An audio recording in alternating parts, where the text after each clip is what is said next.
Welcome to the BNS podcast, everybody. This is our monthly show where the topics will range across all the things you love from Becci. Let's get into it. I'm ready. I hope everyone else is. All right. Hey, welcome everyone to the BNS podcast where me and Mom, we BS. This will be a monthly episodic release where we dive into topics about our favorite person and quilt shop owner, Becci, my mother, your friend, your family. So how are you doing? It's cold here, if you can tell. It is freezing here. We're Yeah. we're in the middle of a winter storm. Yeah, to the point where it's almost like food apocalypse on my side. I went to the commissary, which is exclusive. Only military personnel can get on, and the lines wrapped around the commissary inside to get out the checkout lines, both self checkout and all the individuals. I was almost flabbergasted that this is the level. I actually, I thought COVID came back around. Like that was the level of what we saw. And it snowed this morning, probably 3 or 4 inches, and that was it. There was nothing else. We haven't like it's in the teens, but that's like regular stuff. Yeah, it's coming our way tonight. We're waiting on it tonight. But 2 days ago, Walmart was out of eggs, bread, hamburger meat. So I think everybody's prepared and now just waiting. Yeah, prepared, but they have no idea what they're being prepared for.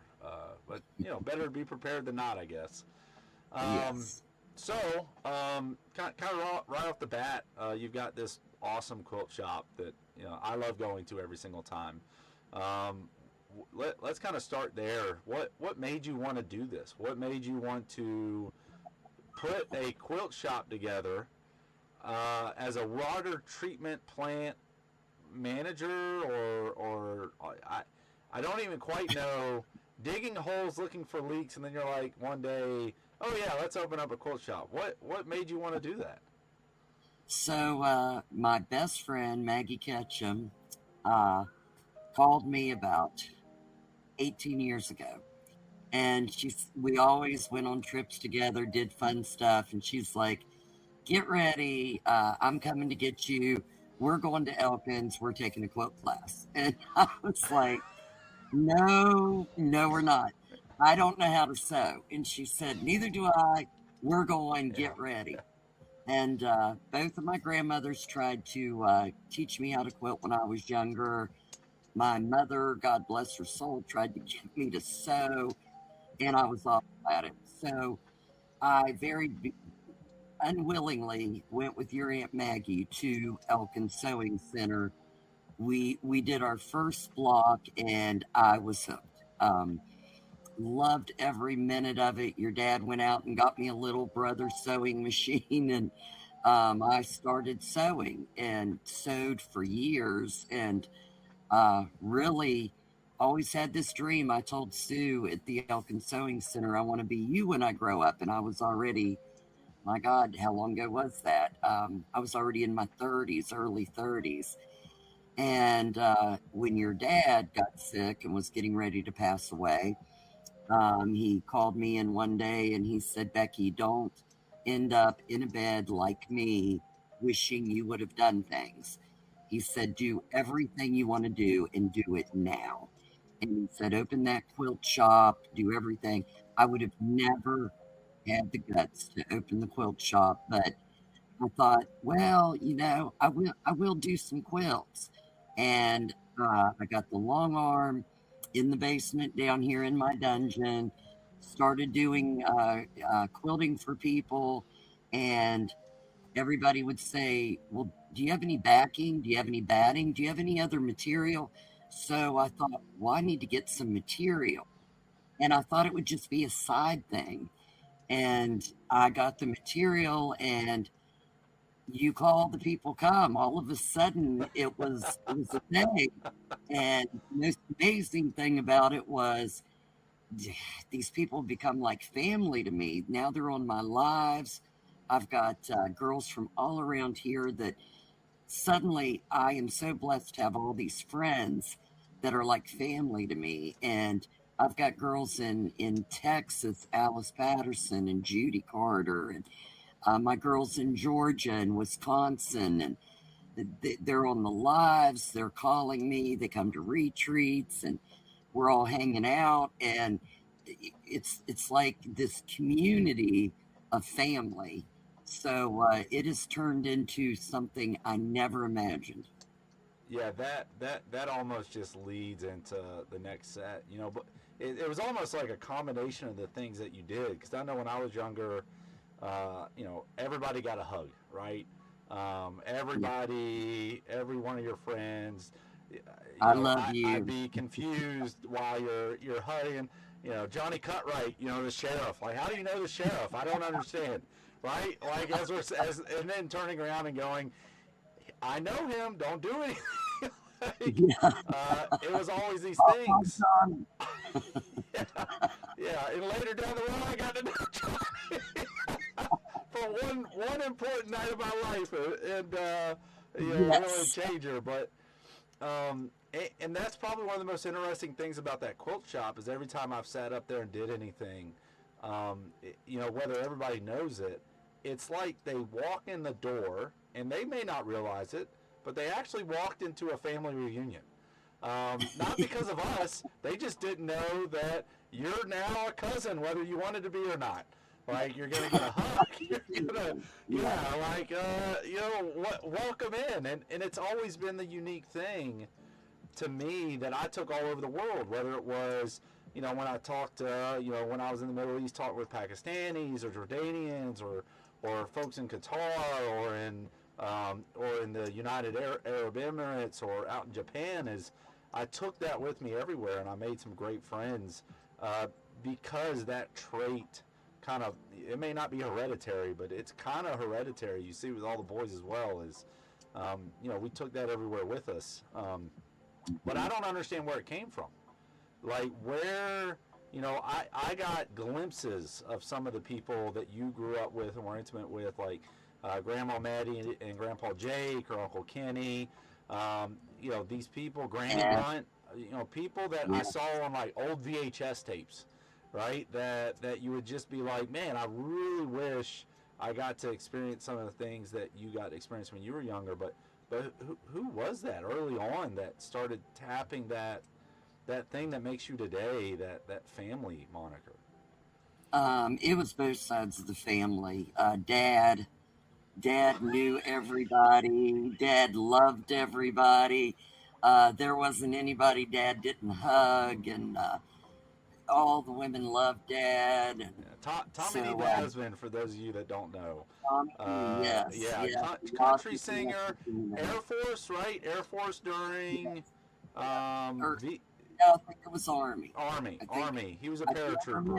It might have been Air Force. Yeah. No, 'cause he was at Fort Campbell. Yeah, Okay, so Army, yeah, yeah, then turned country singer, then turned Mother's Day owner, and you know just a crazy story in itself. But yeah, I would say a lot of us took some Tommy on.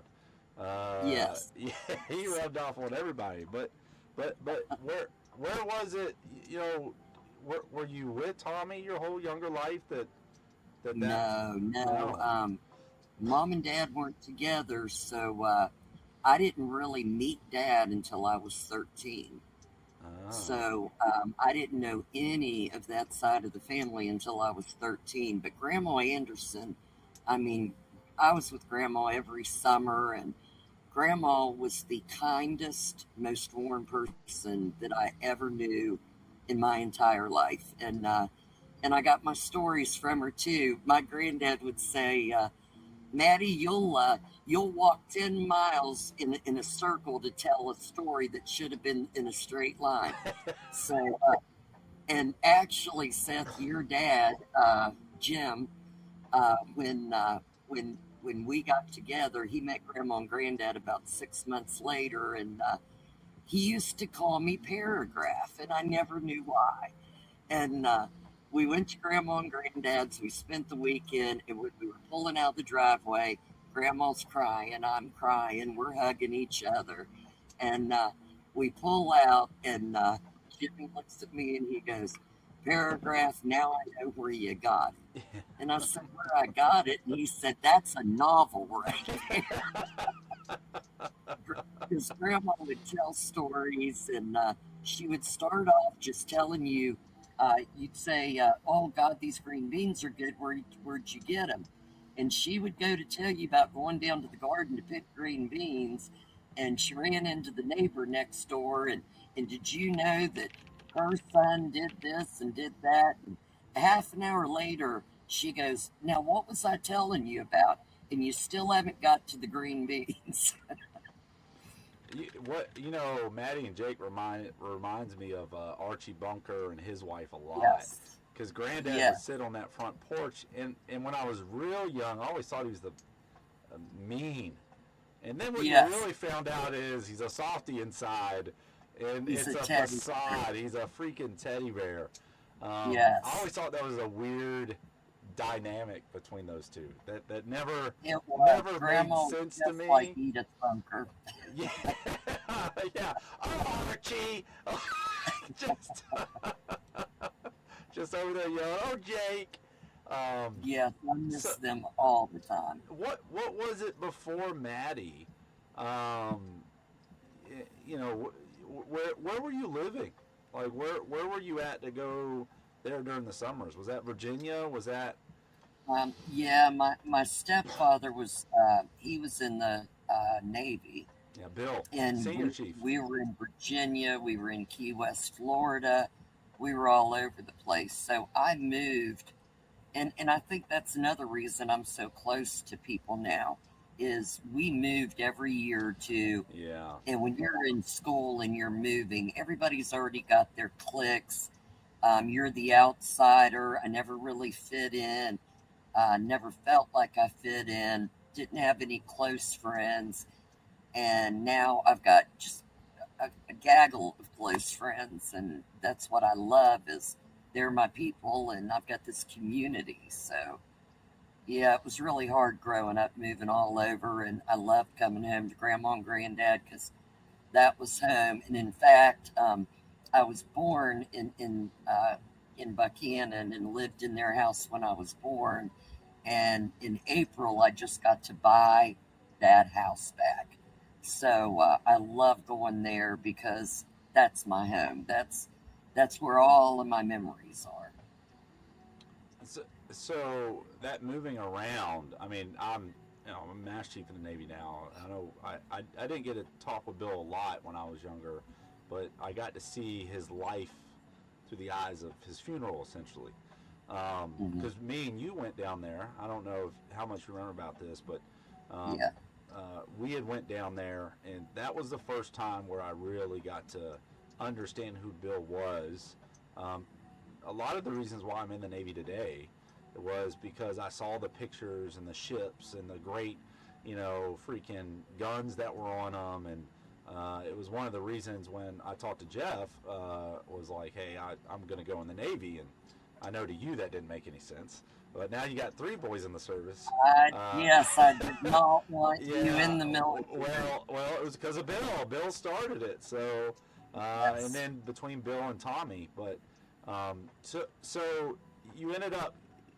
It was almost a shell shock at 13, meeting the other side of the family, like because when you go from the Andersons to the Dadismans, Yes. there's 2 different spectrums of people. Yes. Like the Andersons are very reserved, not just rolling like they do. They're all great fun, but the Dadismans are extroverts. They Yes. are they are out Yeah. there. The What? reserved was a really good word Yeah. for the Andersons. They're reserved, but they're all very loving to me. But Yes. I love you wasn't something that was passed around a lot. Yeah. Yeah, the emotional side of Yeah. things, and the Dadismans were all about emotional. Granny Grunt and Pappy Grunt, my Yeah. grandparents, and Emotional in love and emotional in anger, because you yeah, never knew what you yeah, were going to get some yeah, days. Yeah. yeah. So Uncle Larry and Uncle Kenny used to scare me when I was younger, but they were like granddad, just big teddy Yeah, bears. yeah.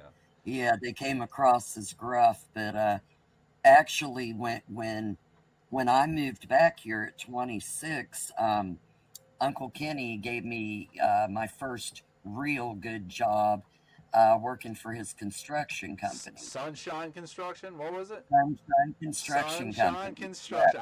I have no idea where I just pulled that out of, but yes, Sunshine yeah. Construction. I remember this. Okay.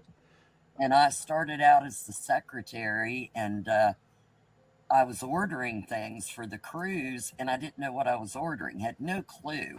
And I was like, can I go out with the crew one day and see what these things are? So I went out with the crew, and at the end of the day, John Rose, the head of the crew I was with, said, "Kenny, can we have her because she's one of the best workers you've got?" Jo- So John we Rose, John like Rose, yeah, John and Kathy. it was John's son, John Bob. Remember John John Bob? Bob, really? Yeah, No yes, joke. Okay. yes. So I started on the crew with John and George Rose, and George is actually who I got Marley from, the dog. Yeah. So they're still good friends of mine. But I loved working construction, and that's kind of what led to me going into water and digging leaks and putting meters in, fixing water line. That's what got me toward that point. Yeah. Yeah. That's And I loved working for Uncle Kenny. And yeah. Uncle Kenny gave me a really strong work ethic between having you boys, because when I had you, um, and here comes the dadism and emotional side out. I remember when I had you, I was young and really didn't know anything about life, and I was kind of just going through life. And when you were born, suddenly I had this beautiful thing I had made, and all I wanted to do was make you proud of me. It was like life changing. It was I have this thing that came out of me that looks like me, and I've got to make him grow up to be good. And so I just started working toward making my life better to make your life better. And Uncle Kenny had a very strong work ethic. And I remember, and he had a great sense of humor. And we had this one guy on the construction crew that I really didn't like. He was a little bit weird. And everybody kind of thought that. So I came in late one day. I was about a half hour late to work. And when I walked in, all the crews were there, which the whole family worked for Uncle Kenny. My brothers, T and Luke, and Uncle Roy, John, Bob, and George, and Donnie Johnson. And they're all standing around with this other guy that I won't mention a name. And Uncle Kenny said, "Becky, do you know what a diller is?" And I was like, "No." And Uncle Kenny said, "TG, tell your sister what a diller is." And T said, "A diller, a dollar, a 10 o'clock scholar. Why did you come so soon? You used to show up at 10 o'clock. Now you don't show until noon." And I just kind of looked at Uncle Kenny, and Uncle Kenny said, "Here's the deal, diller. If you come to work late one more time, I'm putting you on a crew with him, the guy that everybody thought was creepy." Ah. Never showed up late again. I was always 2 minutes early. Yeah, What? and So, we worked till late, but it was a great job. We actually did weatherization for homes for ah. people that couldn't afford it, and a lot of fun, a lot of hard work crawling under buildings and laying down weatherization paper and putting in windows and doors. But I learned a lot. Yeah. So you end up kind of back in West Virginia, um, and the whole I guess the whole Union area is what opened up, Yes, right? yeah, Because yeah. if you don't know, Around him. yeah, Union is an area that's around Philippi that I swear everybody in Union were related to. Yes. I don't We know. used to be. There's a lot of new people up there now, but yeah, Yeah, everybody was related.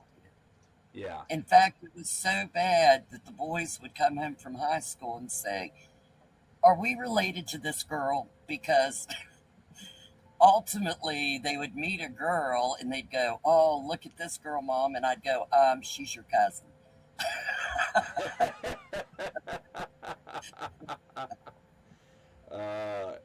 Yeah, yeah. That was actually one of the unique things is you can't go very far. You got to Yes. stay away from everybody. Yeah. I went so far to go out of state and completely out of everywhere. Like, yeah, because I don't know who you're gonna run. It's only 1.8 million people in the state, right? So you're bound to run Yes. in a family somewhere. Um, so when you went over to the Dadismans and that started getting strengthened a lot because the Dadismans are very open. They're all over the place. What Yeah. what was the you said that both grandmas tried teaching you to quilt when you were younger. Who Hey, we're back. I just received a fun phone call that so the cut's gonna be a little weird, but my floors are being redone because the washer flooded. Of course, never put your washer on the second floor. Worst idea in the world. Not in the Uh, RV. That's where his wife yeah, and yeah, my yeah, grandkids yeah. are. My house back in Virginia, and they weren't supposed to do the kitchen. Tanita calls and says, "Oh, we got a new kitchen floor." Turns out they have completely redone the kitchen floor. So I'm pretty happy. It's like Long finding, room. yeah, it's like finding an extra Cadillac on the side of the road. So Tanita is like, "What did I do?" I was like, "Well, they did it. We'll see what happens. We'll have to talk to him tomorrow." But that's pretty cool. Let's get back into it a bit though. Who are the quilters in the family? Like, who are the people that from a young age that were the quilters, the people that sat and I remember walking into the Union Community Center one time, and it's just a group of ladies putting blocks together. I have no So idea and who ran so. that. Yeah, I have no idea what was going on at the time, but looking back, I can now see kind of how that would come about. But who are the quilters in the family? And that's a funny story too. So the so and so's was that group of quilters that would go up to the community building, and they would all uh, what I call long arming now. They would hand sew people's quilt tops to the backing and batting on these big frames, and so Grandma Dadisman, Aunt Barb, Aunt Sheila, they all belong to that. And so Grandma Dadisman took me up there one time with her, and Jake, our cousin Jake Rose, John Bob's boy, actually sent me a picture that I'm going to hang in the quilt shop. Grandma Dadisman took me up there with her, and I don't know if you remember Mary Edith, that Mary Edith was Uncle Kenny's mother in Yeah. law, and she belonged to the group. And so Grandma sat me down and they were trying to teach me on somebody's quilt how to hand quilt. And Mary Edith comes over and taps me on the shoulder, and she hands me a little hoop with some fabric on it and had a needle and thread in it. And she said, "You go sit over here and practice." So I was kicked out of the so and so's day one. I did not know how to quilt, did not know how to hand sew, and so years later, we had Donna Carnegie, one of the best hand sewers in the world. She came and taught a class up here, and that's where I met a lot of the girls. They came to the Live in the Dream Quilt Shop, and we all learned how to hand quilt, and we laughed and talked, and that was such a fun time. And I really realized, when you've got a sewing machine at home and fabric, you go to classes and retreats and stuff. But when those people used to get together and hand sew, they were together for a while, and they would bring food and they would sit and talk and reminisce and talk over issues. And that was community. And that's what I'm trying to build with Living the Dream, is that sense of community, because it's just so special. Yeah, and you brought up Grandma Dasman, Granny Grunt, as we knew her. I didn't Granny even Grant. know she was a Dadisman until probably years later. All I knew her Yeah, for was Granny Grunt. I didn't yeah. know. I thought Grunt was just, um, when we went down there, she had a lot of stuff in her house that she would do. Was she a big influence in that? Because her house Oh was yeah. always it was always family. Like kids were running in that Oh small front yard. You go in there, the big kitchen downstairs when that came online, that was insane. yes, What yes. was that like with her? Oh God, it was wonderful. And both sets of families, Grandma Anderson's family dinner Sundays, Grandma Dadisman's family dinner Sundays. But Grandma Dadisman took it over the top because she had 6 kids. And I can't remember, Jamie or somebody's probably going to correct me on this later, but I think there was 17 or 18 of us grandkids and 44 great grandkids, and we all gathered all the time. And Grandma made breakfast for all the guys, all the family members and girls. Debbie was a coal miner. Aunt Barb was a coal miner. Uncle Roy, Uncle Kenny, Dad, they all worked in the coal mines. Grandma would get up at 4:30 every morning and make homemade bread and make breakfast. So the family was always at Grandma's, and they would have game nights. And we've got a video somewhere that I've got to find and get on CD of the whole family except Becky. I'm the only person in the family that cannot sing a lick. Singing the 12 Days of Christmas. Yeah, I remember that. Everybody played instruments. Yep. My dad was a singer. He sang on stage. And everybody in the family can sing and play instruments but Becky. My brothers and sisters, everybody. Yeah. I just didn't get that talent. So, but yeah, great. I remember one time, and this is one of the reasons Grandma was so special to me.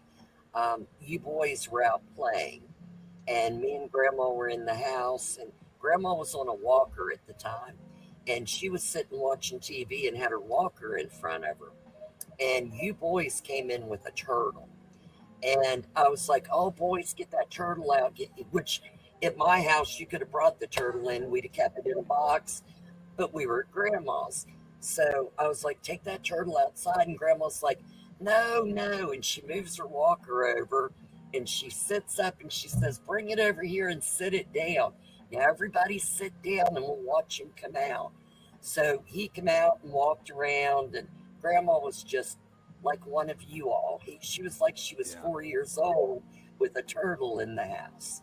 She So she Grandma was just great. she had me and John scared of a cat when we were younger, where she sat on the front porch and there was this cat in the woods right above her house on Her a hill. yellow cat. Yep, Yep. and me and Brendan, Luke and Becky's son, she told us about this yellow cat that was out there, and it was half bobcat. And so me and Brendan went up there and tried chasing it one day. But for the longest time, I thought that cat was half bobcat. And I didn't learn until years later that there's no such thing as a cat and a bobcat mix. And that's another thing about the Dadismans. They were huge storytellers. In Yeah, fact, Uncle Kenny wrote a book of short, tall tales, and there is a book called The Telltale Lilac Bush. yeah, And Grandma Dadisman, somebody had went around to different communities in West Virginia and collected these lores. And Grandma Dadisman told him 2 of the stories, one of which was the Telltale Lilac Bush. yeah. So the Dadismans would sit around and tell stories all the time and talk about the old days and sing songs about the old days. And family reunions were huge. Christmas was very huge for the Dadismans. And oh, I just loved Christmas with them because every year they would find a family in need, and everybody, all the cousins, the aunts and uncles, grandma and granddad, would buy gifts for that family. And when I say they took them Christmas, I'm talking Dad and Uncle Kenny would go cut a tree down. They would take Christmas decorations. They would take a hammer, a turkey, and all the fixings plus gifts. And it was such a blessing to be a part of that. And I only got to go once because we happened to be in for Christmas. Um, it was a coal miner that was out of work, and they lived in a pretty shabby house, and they had 3 kids, and their stove had quit working. And Grandma and Granddad bought the family a brand new stove, Mm. and we were carrying boxes of food and gifts into that house. And those people sat there and cried, and they were so thankful. And it was such a blessing to be able to give that to somebody in need. And I've never seen, I mean, we've done Christmas angels and all that. We've went to the veterans on Christmas Day and given pillowcases, but to be a part of a family that gave that much every year to a different family, that was a wonderful thing. That that reminds me of kind of what you did for what nation were they part of? Indian nation. Oh, the Lakotas, The the Lakota, Lakotas, yeah. So, yeah, so you had yeah, called me and said, "Hey, we're going to do this thing with the Lakota Indians," and you weren't sure there was going to be very much, like, no, and no, and I remember the next call was, we don't have enough room. The trailer is yeah. full. We don't know what to do. Yes, What? we had to leave some of the machines behind. Yeah, was that kind of very Yeah. similar in that, where out of nowhere this community you built really came kind of very similar to Yes, how the family did in the early days when we were doing stuff I like never that? even thought of that, but yes, yes. We I joined the local quilt guild, and they had one of the Lakota Indians from Indian Reservation in South Dakota. She was giving us a talk about the Lakota Star quilt, and it was just at the beginning of COVID. So we were on a Zoom meeting because we all couldn't get together. And she was giving this talk, and right now her name's escaping me. She's on my Facebook page. Oh my God, she's such a wonderful person. I can't believe I can't think of her. But anyway, they were asking her questions, and they said, "Where do you get all your fabric?" And she said, "We are 5 hours from the nearest quilt shop or Walmart." And she said, "And the bad thing is, there's only so many cars on the reservation." It was like 20 for, I can't even remember how many people live on that reservation. And she said, so when anybody goes there, many families have to go in the same car. So not only is there not room, for a lot of groceries, there's almost zero room for fabric. So she said we used a lot of old clothing and donations. And I'm sitting there watching this Zoom meeting thinking, I've got a quilt shop full of fabric and these people don't have any fabric. I got to Yeah, do yeah. something. You were just gonna load up the whole quilt shop, take the L, and run. Yeah, yeah. So the most amazing thing was I thought about her all night. I called Cecil as soon as the meeting was over and said, "We're going to Rosebud. I don't know how, I don't know when, but we got to go and we got to take a bunch of fabric."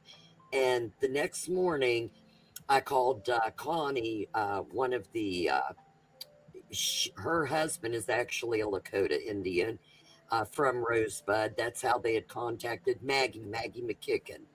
And so I called her and got Maggie's number. And when I called Maggie in South Dakota, I said, "This is Becky Ware from Living the Dream Quilt Shop."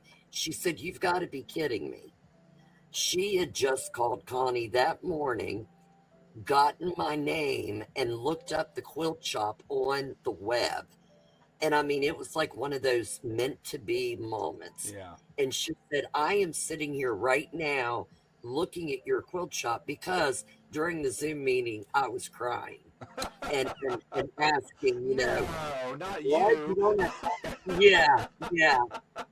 So so I told her we want to come out, we want to donate, and so she called back, told me we want you to come at this time because we're having our yearly powwow, and they have what's known as the Field of Giving during the yearly powwow, and anything that's donated during the year that is non-perishable, they put in the Field of Giving, and the Indians just go and take as they want.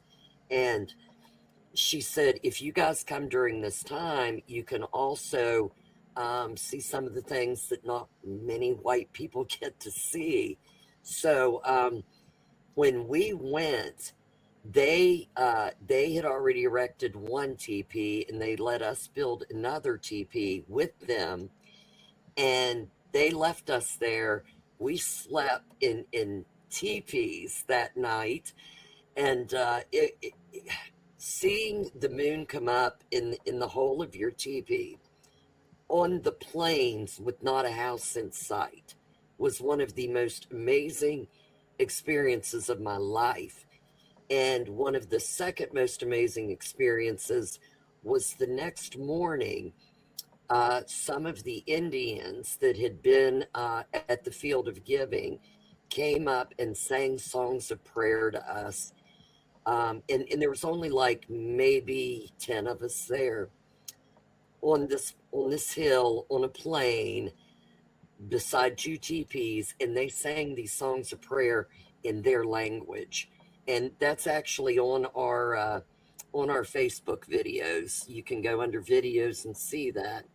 And of course I was crying, but it meant so much to them and so much to us to have them feel like we were doing something when really it was so amazing for us to be there. And when we opened up on the Field of Giving, we had a trailer full of fabric, and we only had 6 machines. So Maggie McKicken, she did some kind of a thing where she figured out who needed it the most, Mm. who could use them the most. But so as the Indians would come up to get fabric, we would hand them Walmart bags. And the first woman that came up, I'll never forget her. She actually made me some jewelry. Many of them brought us things they had made that are beautiful. But when she came up, she walked around those tarps, big tarps, full of fabric. And when I say it was an abundance of fabric, I mean, it was like a quilt shop. She walked around and around and around and didn't pick anything up. And finally, she picked up one fold of fabric and put it in her bag and come up and said, "Thank you so much." And I was like, "Wait a minute, that's all you're taking?" And she said, I I don't want to take more. I want to leave stuff for everybody. And I was like, "Oh, there's too much here. You got to take more than that." And she was in tears. I was in tears. And she was just so thankful. And we're going back. We are going back either next year or the year after because it was one of the greatest experiences of my life. Yeah, and again, what's interesting is just to see the ties from kind of the influences you had when you were younger um, to what you're Yes. doing Yeah. today. I don't know how I much you never think about even that. It's thought about that. just Yes. the connections because I know again I did not get the opportunity to hang out with Kenny as much as I wanted to be with Granny Grunt or Yeah. Grandma Anderson or Grandpa Jake or um, but it seems like just that thread between those families and how they were for you and what you became now. I mean that there's many things that caused you to live the dream, right? It was this Yes. whole Yeah. younger period of your life. Um, I can't wait to continue doing these and talk more about it and get into just those conversations about how that happened. You talk about Yeah. Granny Grunt and she always had coffee and breakfast ready. Always, always had There, coffee on the stove. yeah, Yes, always. There was a song I was listening to that Tommy wrote called "Screen Door" that talks about that. yes, So I can't yes. wait. One of these podcasts, either the next one or the one after, we're gonna play Tommy songs, and then I want to hear Oh, I what you might know cry about during them. screen door. Yeah, well, Screen Door gets me every time. It's an amazing Yeah, song, and a lot of them yeah, are. A lot of them talk about the families and how they got together, yes, and how Granny Grunt was for him, how the family was, yes, the women he came and lost, and s- s- some of those are wild. yeah. Other ones about what it was like in the coal mines, and the first time he saw a Mhm. woman in the coal mine was probably the funniest one I've ever heard. Yeah, little Uh, lady Coleman. Yeah. yeah, but And I can't remember if that was written about Debbie or Aunt Barb, but he had written he that for one talks of them. about Debbie a number of times in those songs. Yes, I went back and yes. played all the cassette tapes and listened through them. Debbie, Uncle Kenny's daughter, was one. Yep. She is one of the hardest working people I've ever Yeah. met, and she's just. I mean, I guess all of us cousins are alike. She's so loving and Yeah. so hardworking and such a great person that it's just inbred in us, I guess. Yeah. Well, Mom, this has been great. I can't wait to keep doing them. Yes, I've enjoyed this. This is gonna be this is gonna be bad and good. But Yeah. yeah. To And all I of hope you, everybody else enjoys it too. that's exactly what I was about to say. I hope everybody enjoyed this. We're gonna continue doing them. If nothing else, me and Mom get to hang out, even if it's just us That's two. right. Hey, Because these are this is things that I don't get to hear all the warm in time. my heart. Yeah, Yes, I I've love spent it. 20 years away from home, and this is kind of, I think, our way of making up some time that we've never been able to talk to you before. Yeah, So, I um, love it. to everybody out there, I'll leave it to Mom to say her spill, but, this is the woman that you walk into that quilt shop. Everyone's a cousin. Everyone gets a hug. Everyone gets a hi. Everyone will see her cry. Everyone will see her Yeah, smile. But, Mom, what's that outro for? that's right. That's Yeah, right. Well, yeah. everybody, thank you for helping me live my dream, and I hope you're all living yours. I love you, Seth. I love you too.